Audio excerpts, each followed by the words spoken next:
How to download Roblox on a PC or laptop. The first method is to go to Start. Select Microsoft Store. Search for the Roblox app.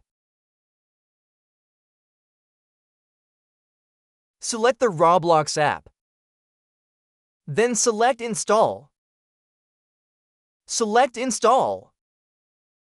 Once the download is complete, you can play Roblox on your computer. Now, you can sign into your Roblox account or create a new one to start playing. That's the first method. Now, I'll show you the second method. The second method is to open a web browser. Go to our roblox.com/download. Then select Download Windows app.